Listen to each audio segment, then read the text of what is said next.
tal? Buenos días, son las 11:02. Empezamos en directo Atlántico Noticias y lo hacemos hablando de calor, del calor que vamos a pasar, no de comprarnos un aire acondicionado para este verano, no estamos hablando de los 38,8 grados que vivieron en Córdoba, aquí en España, hace nada, a finales del mes de abril. Estamos hablando de otro tipo de calor, del calentamiento global que amenaza a las personas, que amenaza a nuestros hijos y nuestros nietos para las próximas generaciones. Un aire, un calor que tenemos ahí, un calentamiento que tenemos a la vuelta de la esquina, y la ONU advierte de esto, que es un calor desconocido que podría alcanzar límites que la humanidad todavía no conoce.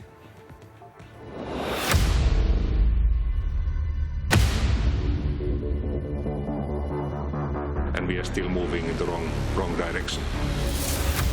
Ahí lo han oído, vamos por el camino equivocado, lo acaban de escuchar, lo advierte la ONU a la crisis climática provocada por la actividad humana. Estamos a punto de sumar un nuevo episodio del Niño, un fenómeno cíclico que caldea el Océano Pacífico y termina por subir los termómetros de todo el planeta. Así que dice la Organización Meteorológica Mundial que nos asomamos a un abismo climático y que tenemos que estar preparados no solo para ese calor, sino para posibles problemas de salud, de seguridad alimentaria y también de gestión del agua.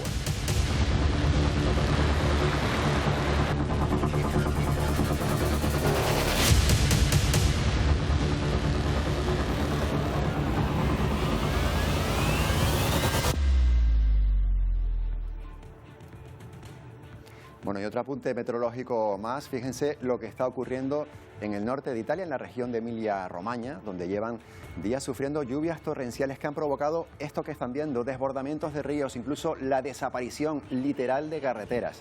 La capital de esta región, Bolonia, al menos allí hay 13.000 personas que han tenido que ser evacuadas. Este episodio ya ha dejado, al menos que se conozca, 8 fallecidos y una cifra todavía indeterminada de desaparecidos, y se calcula que hasta 40 municipios han quedado inundados en esta zona de Italia. Y ahora una buena noticia, casi milagrosa. Los 3 niños y el bebé de 11 meses desaparecidos en Colombia, les hablamos de ellos ayer, han sido encontrados con vida.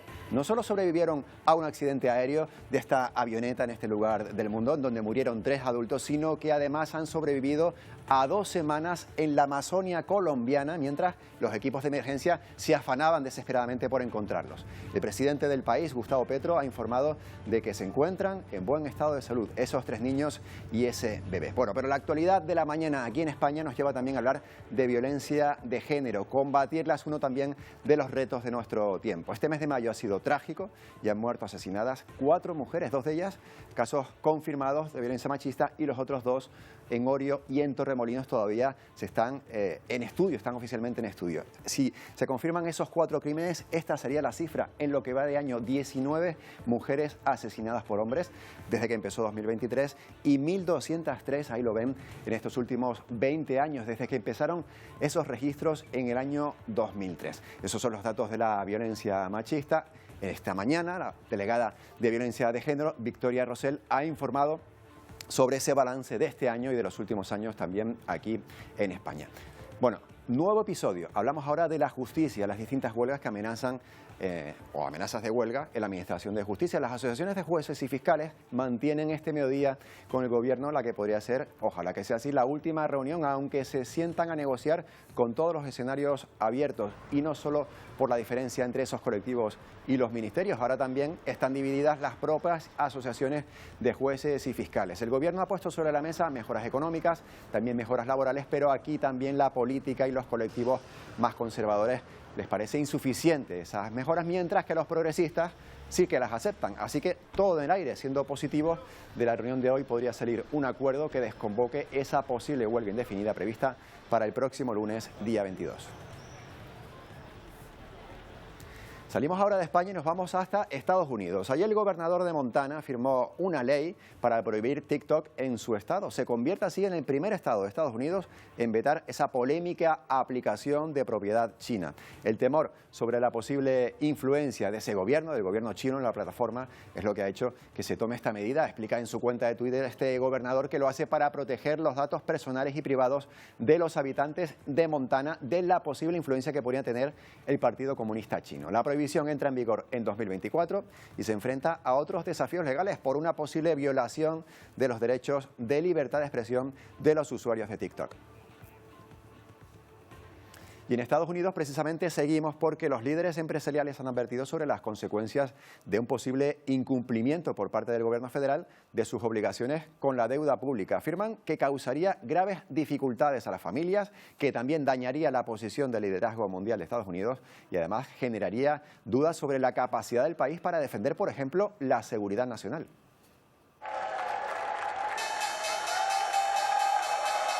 Las acciones de Estados Unidos subieron con fuerza este miércoles, impulsadas por el optimismo sobre un posible acuerdo sobre el techo de deuda de 31,4 billones de dólares y porque un repunte en las acciones de los bancos regionales alivió las preocupaciones sobre una escalada en los problemas del sector.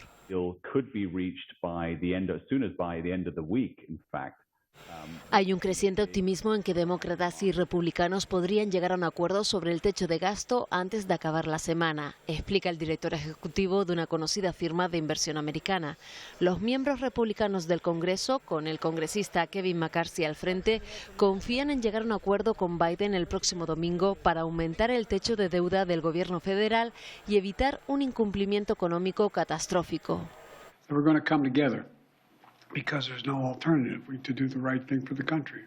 Vamos a unirnos porque no hay alternativa, dijo Biden a los periodistas en la Casa Blanca. Después de meses de enfrentamientos, el presidente demócrata y el presidente de la Cámara de Representantes acuerdan negociar directamente el presupuesto antes de que el gobierno federal se quede sin dinero para pagar sus deudas antes del 1 de junio. Bueno, pues tal como está ahora la situación, como explicaba Shaila Falcón, Estados Unidos no podría endeudarse más. Ya en enero llegaron a su techo de gasto y se adoptaron medidas extraordinarias hasta principios de junio, pero todo depende de que los republicanos y los demócratas se pongan de acuerdo. Y ahí está el problema. Saludamos a Felipe de Basa, que es vicepresidente del Club Financiero Génova. Buenos días, Felipe. Muy buenos días. Gracias por atendernos una vez más. Vamos por partes. Lo primero, ¿qué supondría que Estados Unidos no aumentara ese techo de gasto? Bueno, las consecuencias pueden ser bastante trágicas porque aparte de no poder hacer frente a sus obligaciones, recuérdense que con el dinero público se pagan las pensiones, se paga el Medicare en el caso de Estados Unidos, pero algo muy importante es que se paga también al ejército y no podemos olvidarnos que estamos en medio de un conflicto complicado con Ucrania. Estados Unidos tiene muchas bases militares fuera de sus fronteras y ¿qué pensarían los militares que están desplazados fuera de su casa y metidos en una guerra si llega el día de final de mes y tal como usted, yo y todos nuestros amigos que nos están escuchando dejan de cobrar sus salarios? Por lo tanto, el problema es importante. Dos. Esta situación nos recuerda, no recuerda, mejor dicho, nos se asemeja a lo que sucedió en la crisis de 2008. La crisis de octubre de 2008 no sucede por una cosa en sí, por un menester en sí, por una causa en sí, sino que son varias pequeñas cosas que se van alineando. Estamos ahora mismo en el mundo en general con un problema con la energía. Estamos con otro problema que se están elevando los tipos de interés. Estamos teniendo una alta inflación. Por lo tanto, otro problema más en lo que son las estructuras económicas. No quiero decir con esto que nos lleve a una gran crisis como la de octubre de 2008, pero desde luego que prepara el camino para algo no bueno. Y la imagen de Estados Unidos se vería empobrecida en el exterior. Lo cierto es que no es algo nuevo. Esto ya ha ocurrido en Estados Unidos, ya se han puesto de acuerdo otras veces para subir ese techo de la deuda, pero si no se llega a un acuerdo o incluso esta situación que estamos viviendo, ¿estropea la imagen de Estados Unidos en el exterior? Correcto. Mi opinión personal es que la imagen de Estados Unidos se estropea. Bueno, parece que tenemos un pequeño problema con esta comunicación con Felipe de Basa. Bueno, están viendo que las comunicaciones a través de Skype a veces fallan. Este es el caso que nos está ocurriendo. Estamos hablando con Felipe de Basa sobre esta situación, sobre esa llegada al techo de gasto de Estados Unidos. El problema es inminente si no se ponen de acuerdo republicanos y demócratas antes de que empiece el mes de junio.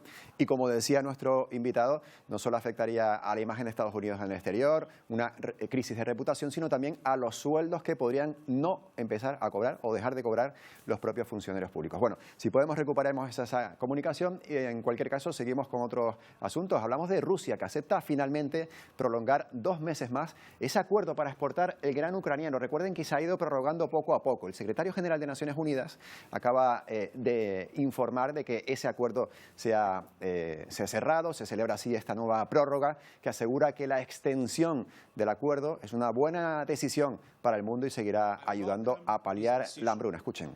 continuation is good news for the world. Ahí lo han escuchado, aseguró Guterres, el secretario general de la ONU, que son 10 millones de toneladas de alimentos que se han logrado exportar desde Ucrania. El último barco zarpó ayer mismo cargado de 30.000 toneladas de trigo para Sudán, que atraviesa, como saben, una crisis humanitaria causada por esa guerra que viven en las calles de las capitales. Bueno, y el Consejo de Europa también dio este miércoles luz verde a la creación de un registro de daños de la guerra en Ucrania, con el que esperan que en el futuro Rusia compense a Kiev por ese ataque a su territorio. 40 de los 46 países miembros de este organismo de defensa de los derechos humanos, que es independiente de la Unión Europea, apoyaron una resolución que busca asentar las bases de la justicia y la reparación en el conflicto. Armenia, Azerbaiyán, Bosnia, Serbia, Hungría y Turquía votaron en contra. Les hablamos ahora del primer encuentro entre el gobierno ucraniano y el diplomático chino propuesto por Pekín para buscar una solución política a este conflicto. Kiev le hizo saber que no aceptará ninguna propuesta para poner fin a la guerra que implique perder territorio o congelar el conflicto. Liu Hui, por su parte, este es el representante chino, advirtió a Zelensky de que a todos les corresponde ceder en algo para crear las condiciones adecuadas para terminar con la guerra y dar comienzo a las conversaciones de paz. El viaje de este alto funcionario chino incluye también conversaciones con Rusia, con Polonia, con Francia y con Alemania. Rusia ha lanzado su noveno ataque sobre Kiev en lo que va de este mes de mayo. Ucrania asegura haber destruido 29 de los 30 misiles lanzados por las tropas de Putin y además de varios drones kamikazes procedentes de Irán. En la región de Mykolaiv, otro bombardeo destruye parcialmente un centro comercial y varios edificios de viviendas. Y en Odessa, una persona ha fallecido y 2 han resultado heridas por el impacto de un misil ruso contra una instalación industrial.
Ya ven que las imágenes hablan por sí solas. Quizás ha desaparecido de los titulares aquí en Europa, pero la guerra y el conflicto interno de Sudán continúan, con enfrentamientos entre las dos facciones, mientras la comunidad internacional busca altos al fuego que no se cumplen. La ONU calcula que ya son cerca de 700 personas las que han muerto en este conflicto, con más de 5.000 heridos y casi 1 millón de refugiados, 200.000 en países vecinos. Además, los combates amenazan la temporada de siembra que comienza ya. Su pérdida agravaría la crisis alimentaria que ya padecía el país africano antes de este conflicto.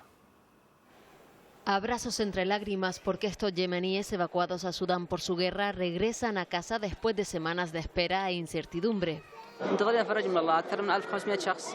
Escapamos de una guerra a otra, explica este estudiante de medicina que ha conseguido volver a su país de origen junto a un centenar de personas, mientras miles de compatriotas continúan en Sudán asolada por la guerra. La violencia en la ciudad de Jartum deja esta imagen de un hospital dañado por los ataques aéreos, mientras desde Egipto llegan estos 2 aviones que transportan toneladas de suministros médicos para ayudar a Sudán en este periodo crítico. Un mes después, las familias que huyeron del conflicto continúan en tiendas de campaña sufriendo calor extremo y falta de agua. La guerra ha desencadenado una crisis humanitaria con miles de personas que han perdido su hogar. Bueno, recuperamos ahora sí esa conexión con Felipe de Basa para hablar de la deuda de los Estados Unidos. ¿Qué tal, Felipe? Hola de nuevo. Buenas tardes. Bueno, son las cosas que pasan con las nuevas tecnologías, con el Skype, que a veces nos juega una mala pasada. Estaba yo... Y el directo. También. Estaba pensando en que nos quejamos a veces en España del endeudamiento, de la situación económica que tenemos aquí, pero es que en Estados Unidos, ¿qué nivel de endeudamiento tienen ellos y por qué es tan alto? Correcto, ellos tienen un nivel de endeudamiento muy alto por todo el tema que tienen que pagar, entre otras cosas, estábamos hablando antes del ejército, las bases que tiene el exterior, y algo que no podemos dejar de decir y no podemos olvidar es que Estados Unidos lo hace en sí, las 13 colonias lo hacen cuando federalizan o mutualizan su deuda y deciden ponerla en conjunto. Por tanto, Estados Unidos tiene deuda desde su creación. Lo que pasa es que ahora se juntan dos o tres temas. Uno, el primero es que las corrientes o las opciones políticas hablan, por un lado, de contener el gasto público y, por otra parte, hablan de no contener el gasto público y aumentar el gasto público con el fin de no contrarrestar o cerrar las prestaciones sociales. Pero justo nos habíamos quedado hablando de la importancia que tiene esto en el extranjero, en la imagen de Estados Unidos.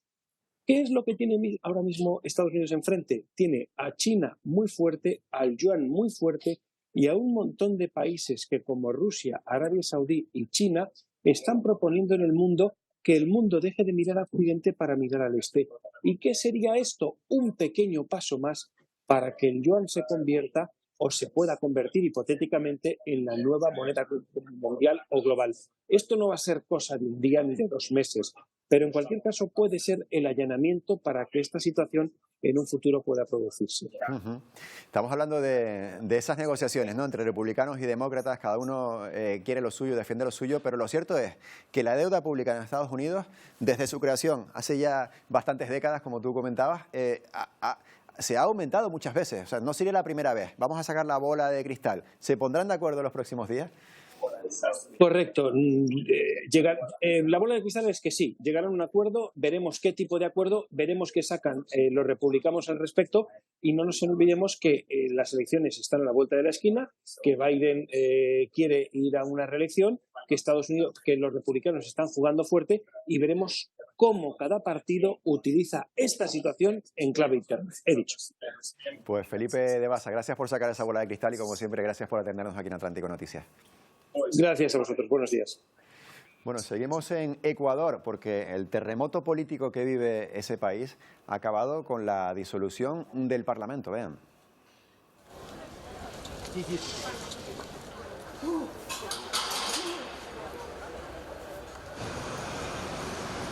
Bueno, se convocan unas nuevas elecciones después de que Guillermo Lasso, el presidente, anunciara la disolución de ese Parlamento. El ejército ha tomado las calles, ahí lo ven, para proteger la Asamblea Nacional. Ataviados con equipos antimotines, los militares y los policías han rodeado el edificio, que también tiene paso restringido a varias manzanas de distancia. Escoltado por sus ministros de gabinete, el presidente de Ecuador, Guillermo Lasso, anunciaba la disolución del Parlamento para evitar su destitución. He decidido aplicar el artículo 148 de la Constitución de la República, que me otorga la facultad de disolver la Asamblea Nacional. El mandatario invocaba la conocida como muerte cruzada, argumentando que hay una grave crisis en su país, un movimiento que se traduce en la convocatoria de nuevas elecciones. Todos los esfuerzos del Poder Legislativo están enfocados en desestabilizar al gobierno con un juicio político infundado. Y que según la oposición, Lasso ha hecho para ganar tiempo. La salida democrática era que el presidente desahuciado renuncie, se vaya a su casa y deje que el Ecuador prospere y resurja. La muerte cruzada es una opción constitucional democrática y que va a permitir al país renovar un gobierno y que realmente tengamos al frente un mandante que tenga capacidad, pruebas para solucionar los problemas tan graves que vivimos en este momento. En un plazo de 90 días, los ecuatorianos tendrán que volver a las urnas para elegir nuevos representantes.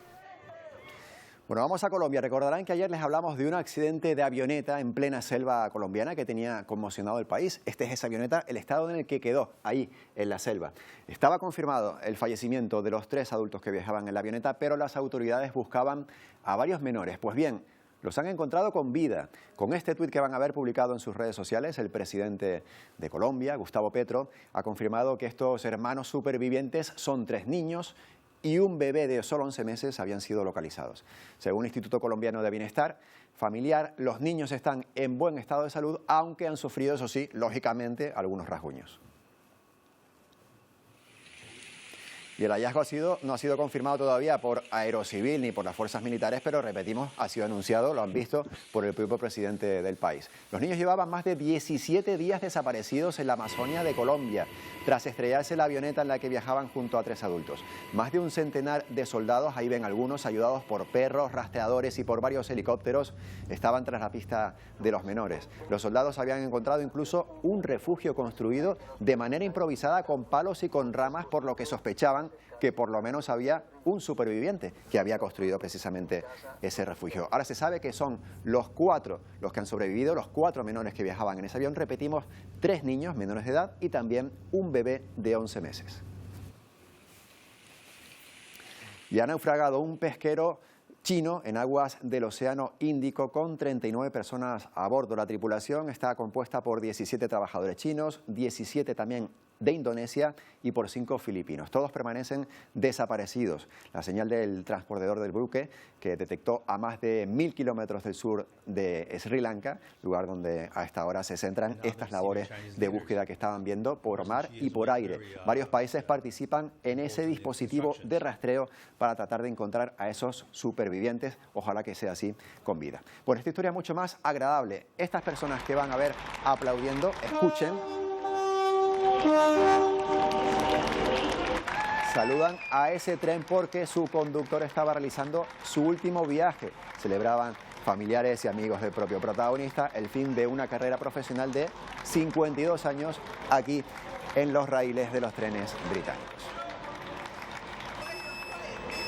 Con esta imagen y con la siguiente imagen que van a ver, nos vamos a ir a la publicidad. Bueno, felicitación también desde aquí a ese conductor de tren que se retire, y con la siguiente imagen que vamos a ver nos vamos a ir unos minutos a publicidad. Estamos con las montañas más altas del mundo, las llamadas 8000, porque están a más de 8 kilómetros de altitud. Pocas personas han subido esas cimas, pero hay quienes dicen que solo son 3 y no tantas personas, que solo serían 3 las que han subido. Bueno, enseguida profundizaremos y aclararemos este asunto.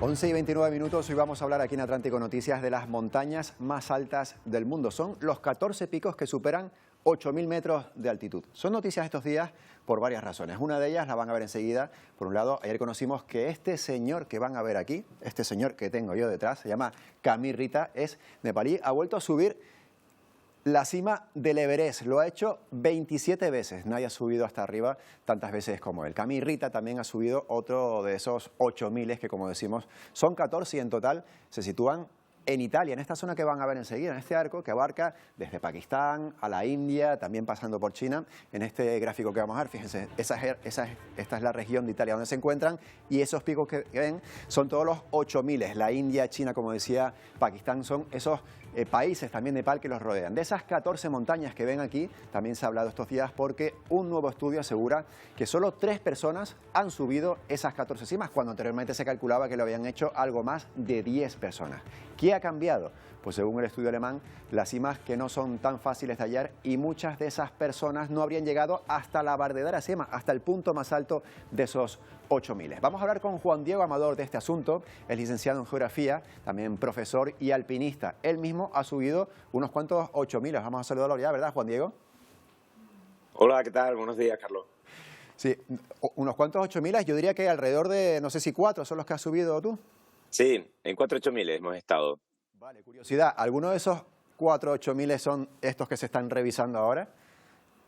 Sí, algunos de ellos se han revisado. De hecho, dicen que efectivamente, dos de ellos no, el Annapurna y el Manaslu no, pero el Dhaulagiri sí está en revisión, y es un poco lo que planteas tú. Hay un cartógrafo alemán que, haciendo uso de las nuevas tecnologías, que es sobre todo la cartografía digital, pues ha revisado, digamos, los métodos tradicionales de seleccionar los 14 8000 y se ha dado cuenta que de esos 41, creo que son alpinistas que dicen estar seguros de haber subido a las 14 montañas superiores a 8.000 metros, realmente son solamente 3 lo que han logrado subir a su cumbre principal. O sea que había un error en 3 al menos en 3 de esas cumbres, con lo cual pues les queda tarea por delante para poder culminarlas realmente, ¿no?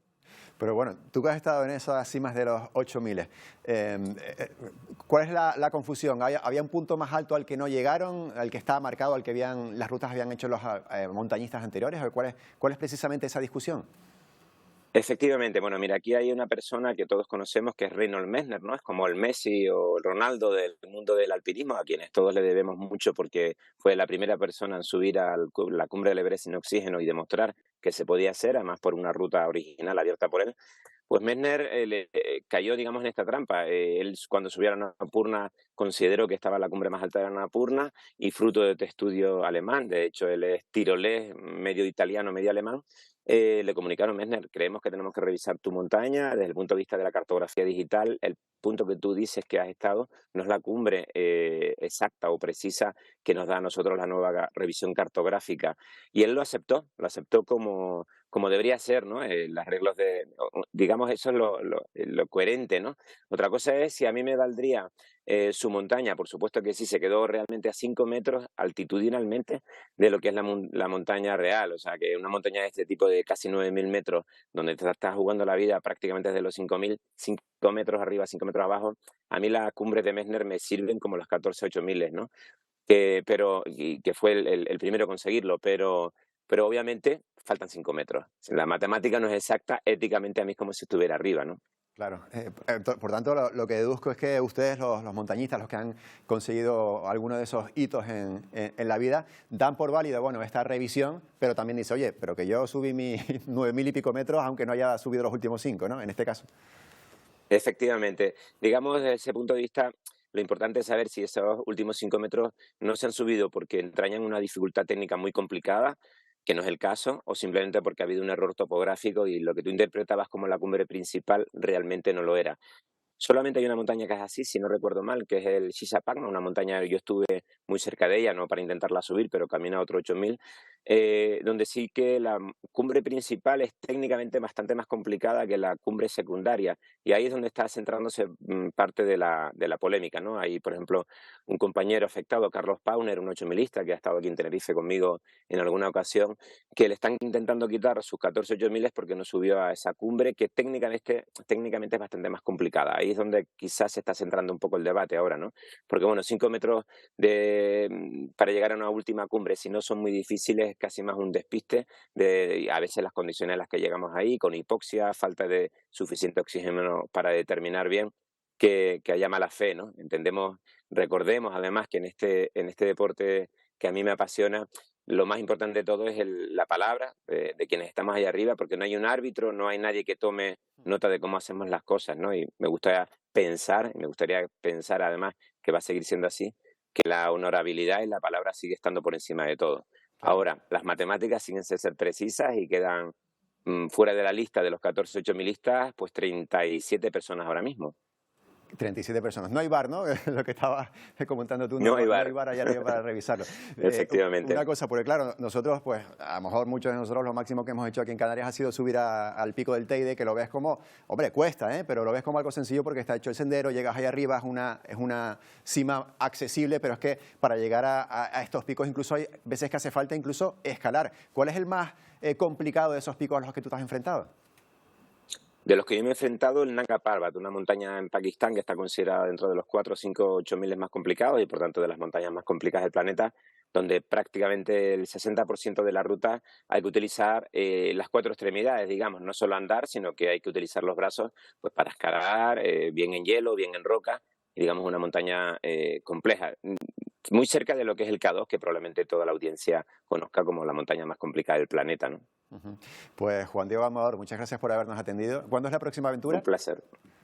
Bueno, ahí estamos dando vueltas. Sigo mirando al Polo Sur, ya sabes que estuve en la Antártida hace unos meses, estamos preparando un documental sobre este tema, pero sigo mirando al sur últimamente más que al norte. Vamos a ver qué es lo que sale por ahí abajo. Bien, y nosotros seguimos mirándote a ti, seguimos siguiendo tus pasos. Muchas gracias por habernos atendido. Un placer, como siempre. Un abrazo para todos. Hasta la próxima. Bueno, hablamos ahora de Meghan Markle. Nada tiene que ver con esto, y del príncipe Enrique de Inglaterra. Ya saben que han denunciado presión por parte de los paparazzi, pero esto en Nueva York. Según la pareja, se produjo una persecución que pudo acabar en tragedia. La policía de esa ciudad, de Nueva York, ha confirmado también esos hechos y nos da más detalles desde la capital, desde Nueva York, quiero decir, Ronen Suark.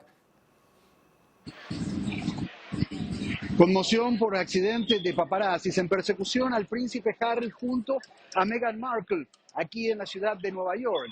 El duque y la duquesa de Sussex, que viajaban con la madre de Markle, Doria Ragland, fueron perseguidos por fotógrafos después de salir del Teatro Sheffield. Los tres abandonaron el evento en una camioneta alrededor de las 10 de la noche e inmediatamente fueron perseguidos por un grupo de paparazzis. Eventualmente decidieron deshacerse de su vehículo original y saltar un taxi regular con la esperanza de evadir a los fotógrafos. Un camarógrafo golpeó a un automóvil mientras que otros casi atropellan a un policía de la ciudad de Nueva York durante esta persecución casi fatal. Los paparazzi fueron confrontados por policías uniformados, pero ignoraron las advertencias y continuaron persiguiendo a los miembros de la realeza. La policía está determinando si hubo algún tipo de delito durante la persecución. Desde la ciudad de Nueva York, Ronen Suark, Voz de América, para Alianza Informativa Latinoamericana. Bueno, la situación recuerda, ustedes seguramente también se acordarán, a lo que vivió la madre del príncipe Enrique, Diana de Gales, en su muerte en París. Bueno, situación dramática también en el norte de Italia, con las últimas lluvias torrenciales que de momento han dejado 9 fallecidos y han obligado a evacuar a miles de personas. Muchos de ellos, de esos rescatados, han sido en el límite, una situación límite. La situación allí en Italia ahora mismo, en esta región, es crítica. Ya hay cerca de 320 ríos desbordados, casi 40 municipios afectados y los deslizamientos de tierras han llevado por delante varias de las carreteras principales. Este vecino de San Martino cuenta cómo a las 7 de la mañana al despertarse se encontró con que el puente se había desbordado. El puente Mota es una de las principales conexiones de esta región. La situación se está volviendo insostenible para los equipos de emergencias. En los últimos 14 días en la zona noreste del país ha llovido lo equivalente a 8 meses. Las conexiones, no solo por carretera, sino también por tren, han quedado bloqueadas en numerosos lugares. Los alcaldes de muchos pueblos y ciudades, incluida Bolonia, han recomendado a los vecinos a no salir de sus casas. Hay más de 13.000 personas evacuadas y hay localidades enteras de la región de Emilia-Romagna arrasadas. Purtroppo la situazione si è drammaticamente cambiata, la situación es crítica. Y justo por la situación tan crítica que está atravesando esta zona del país, se ha decidido posponer la carrera de Fórmula 1 prevista para este fin de semana en Imola. Está muy cerca de muchas de las áreas afectadas y los servicios de emergencias están centrados en estos momentos en las operaciones de rescate. Más de 1.600 efectivos trabajan sin descanso para evitar que ascienda el número de víctimas. Seguimos hablando de meteorología. A medida que avanza este 2023, los estudios afinan en probabilidades. Saludamos a Emilia González porque cada vez está más cerca lo que parecía, Emilia, tan lejos, ese 1,5 grados de más de las temperaturas mundiales como objetivo a no alcanzar, pero que nos estamos acercando, desgraciadamente. ¿Qué tal? Buenos días, Antonio. Efectivamente, como objetivo a no alcanzar, pero que ya la Organización Mundial de Meteorología y la propia ONU ha alertado de que sí, que vamos a alcanzar. En el último informe presentado ayer, pues precisamente eso han dicho. Hay un 66% de probabilidades de superar en los próximos 5 años ese 1,5 grados en la temperatura del calentamiento global, en la temperatura que no va a ser de una forma continuada, será de forma puntual, pero ya hay un 66% de probabilidades de que eso se supere. Los motivos principales, el calentamiento global por efecto de los gases invernaderos, sigue aumentando el dióxido de carbono, sigue aumentando el metano y se le une el fenómeno del Niño. Ya hemos hablado de él, de este patrón meteorológico que afecta sobre todo al Pacífico tropical, donde lo va a calentar. Ha comenzado después de 3 años con la Niña, que se supone que era enfriamiento del océano, pues fíjate, y hemos tenido justamente años cálidos, pues ahora viene el Niño, que se supone que es un calentamiento real, pues claro, no queremos pensar lo que puede pasar. Y también en ese informe otro dato significativo, hay un 98% de probabilidades, o sea, casi el 100%, al 100%, de que dentro de los próximos 5 años se va a producir el año más calurosos desde que hay registros de la era preindustrial, y en sí ese lustro también va a ser el más caluroso, el de los próximos 5 años. Así que desde ahora, desde 2023 a 2027, lo que nos espera van a ser temperaturas de récord. La última referencia la tenemos en el 2016, ahí ese año también coincidió con el fenómeno del Niño, y de hecho ahí el grado no fue 1,5 grados, pues fue 1,3 grados, 1,3 de calentamiento global mundial. Lo cierto es que estamos hablando de temperaturas, estamos hablando de sequías. Ahora la ONU ha alertado en base a ese informe de la Organización Meteorológica Mundial. Entramos en un territorio desconocido. 1,5 grados durante los próximos 5 años es la estimación que realiza la ONU sobre la temperatura mundial y que no tiene precedentes. Según la Organización Meteorológica Mundial, esta situación se produce por la combinación del cambio climático inducido por el ser humano unido al fenómeno del Niño. There's a 66% chance that we would exceed 1.5 degrees during the coming 5 years. And there's 33% probability that we would see the whole coming 5 years exceeding that threshold 1.5 degrees, which is of course not very likely to happen.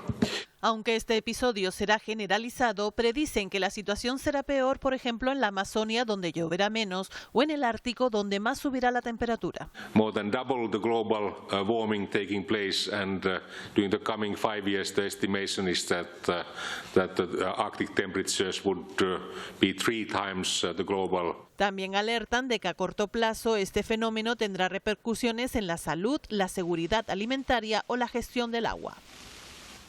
Consecuencias dramáticas, sin duda. Un informe que ya en 2017 solo tenía una probabilidad, Antonio, de que ocurriera del 10%. Imagínate cuánto ha crecido, ha pulverizado cualquier acuerdo, como por ejemplo el Acuerdo de París de la COP21. Ya. Bueno, veremos lo que pasa. Eso será en el futuro, en los próximos 5 años, pero vamos a lo inmediato. Exacto. Previsión del tiempo para las próximas horas, Emilia.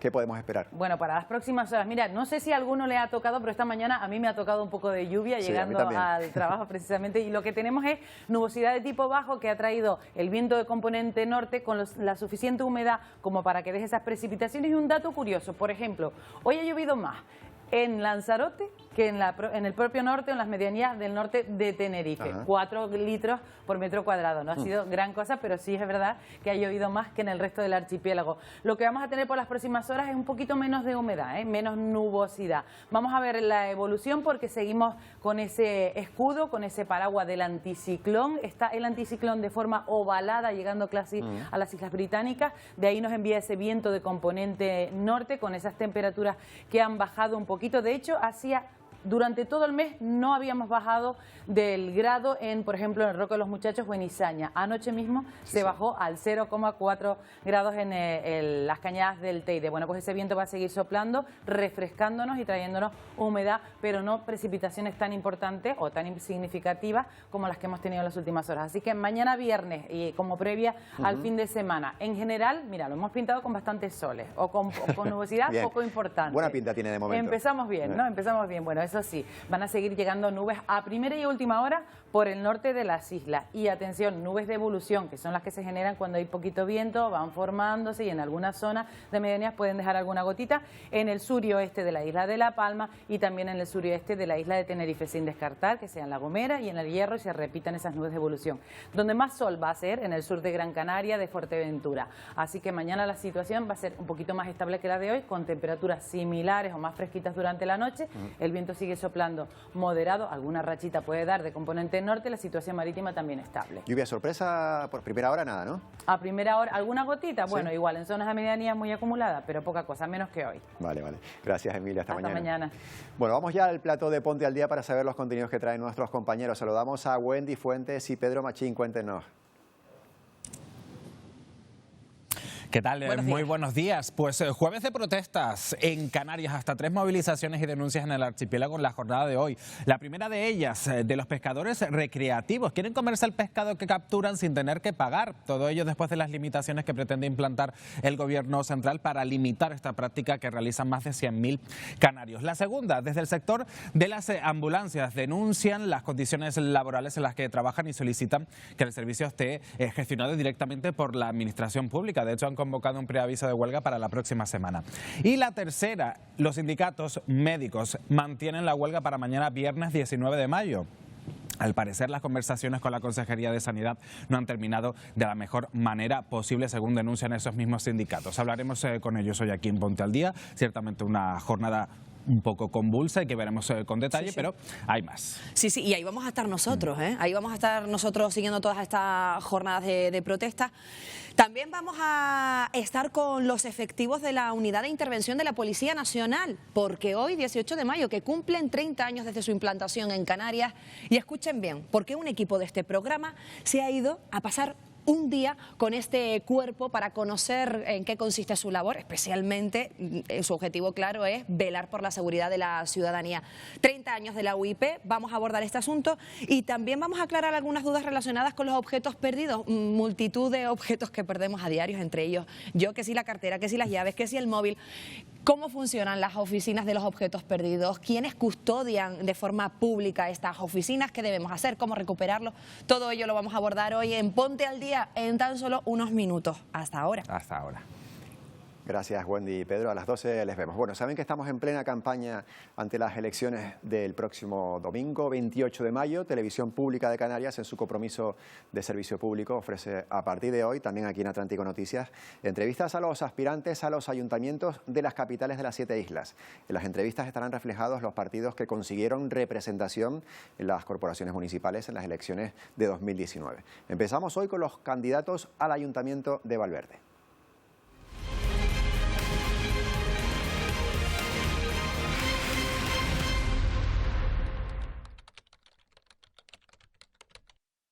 ¿Por qué quieres ser alcalde? Bueno, mi intención es repetir como alcalde porque hay mucho por hacer. Aún quedó mucho por hacer, hay muchos proyectos que se pusieron en marcha y que están por concluir y ese es mi objetivo, terminar todo el trabajo que se ha reiniciado. ¿Qué es lo primero que haría? Bueno, sería impulsar nuevamente esos proyectos que han arrancado, como puede ser la piscina municipal, el techado de la Plaza Santiago, y culminarlos para que el Valverde que todos queremos pues se vea finalmente realizado. ¿Cuál es la medida estrella de su programa? Bueno, la medida estrella es seguirle cambiando la cara a Valverde. Yo creo que en esta legislatura, estos 4 años pasados, se ha hecho un trabajo importante en el cambio de la imagen de nuestro municipio. Y ese sería nuestro objetivo. A su vez también hay otras muchas cuestiones muy importantes, como son la pérdida importante del agua de abastecimiento. Es una medida que hay que seguir afrontando como hemos venido realizando en esta legislatura y es un empeño que tenemos para que en la próxima legislatura pues sea la legislatura en la que se vea culminado este proyecto en el que Valverde no pierda ni una gota de su agua. Ante posibles pactos, ¿tiene alguna línea roja? La intención del Partido Socialista en Valverde es gobernar en solitario. Nosotros salimos a ganar las elecciones para no vernos obligados a tener que pactar. Si esto no es posible, estamos abiertos a cualquier tipo de pacto una vez que veamos los programas que se pongan sobre la mesa. ¿Por qué quiere ser alcalde? Bueno, cuando mi partido me propuso presentarme a las elecciones para encabezar la lista al Ayuntamiento de Valverde, pues lo valoré. Creo que con la experiencia que he acumulado en mi vida laboral y en mi vida política, he estado en el Gobierno de Canarias, he estado en el Cabildo del Hierro, pues entendí que podía ser una buena opción y que mi experiencia le valdría de mucho a este municipio. ¿Qué es lo primero que haría? Yo lo primero que haría, dada mi experiencia que tengo en otros puestos y en otros trabajos, es reunirme con todo el personal del ayuntamiento. Sin la colaboración del personal será casi imposible o será muy difícil llevar a cabo el programa que traigo para desarrollar en este municipio. ¿Cuál es la medida estrella de su programa? Sí, nosotros no traemos ninguna medida estrella. La medida estrella es trabajar por las muchas carencias que tiene este municipio. Nosotros queremos mejorar los servicios a los vecinos, especialmente los servicios sociales a la población mayor, que es mayoritaria en este municipio. Queremos mejorar los pueblos, la estética, el dinamizar el centro y el casco de Valverde, afrontar las grandes infraestructuras que están pendientes, como el Colegio Valverde, la zona industrial. Es decir, hay mucho trabajo por hacer y no es tiempo de medidas estrellas. Ante posibles pactos, ¿tiene alguna línea roja? No, nosotros estamos dispuestos a pactar con quien venga a trabajar con honestidad, que venga a colaborar con nosotros en desarrollar un programa común, un programa que beneficie al ayuntamiento y sobre todo a los demás partidos con los que pactemos. Les vamos a exigir mucho trabajo y mucha honestidad. ¿Por qué quiere ser alcalde? Bueno, esto es una pregunta que yo mismo me he hecho. Llevo 3 años trabajando como director del centro de día y vinculado siempre al mundo de la política. Muy joven empecé como presidente de Nuevas Generaciones del Partido Popular y después diferentes cargos orgánicos. Ha llegado el momento en el que mi partido confía en mí para encabezar esta lista y esa vocación de servicio público y de ayuda a mis vecinos siempre ha estado en mí y por eso doy el paso, porque no hay mayor honor que ser el alcalde de tu municipio y ayudar a tus vecinos y tus vecinas. ¿Qué es lo primero que haría? Pues desde el pasado 2 de febrero, cuando se presentó mi candidatura, me he dedicado a caminar cada rincón del municipio, hablando con mis vecinos, con mis vecinas, con los trabajadores, con los empresarios. Todos demandan lo mismo, el abandono al que está sometido el municipio de Valverde. Por eso trabajaremos y la primera medida que haremos es un plan de choque de limpieza en todos y cada uno de los rincones del municipio. ¿Cuál es la medida estrella de su programa? Creo que tenemos un programa muy completo y que relata las necesidades que tiene el municipio de Valverde, pero si de una medida estoy orgulloso es del plan de vivienda municipal.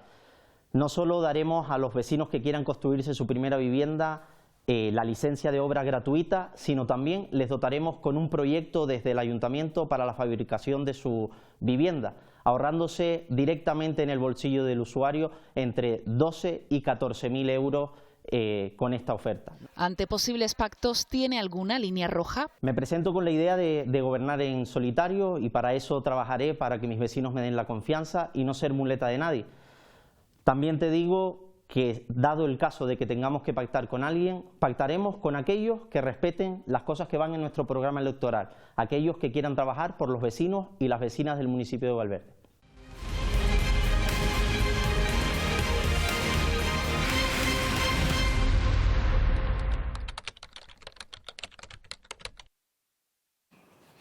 Bueno, mañana será el turno de San Sebastián de la Gomera y así poco a poco iremos viendo los candidatos a las alcaldías de todas las capitales de las islas. Ahora nos despedimos y lo hacemos bajo el agua. Ahí lo están viendo con los corales de Japón en la zona de Okinawa. La particularidad de estas imágenes es que han sido grabadas cuando el agua estaba turbia debido a que el coral está liberando tanto los óvulos como los espermatozoides, es decir, está en pleno proceso de reproducción y eso es algo que solo pasa muy pocos días al año. Así nos despedimos con estas imágenes de esos corales, ya saben, en Japón. Nosotros volvemos mañana a las 11 con otra nueva edición de Atlántico Noticias. Adiós.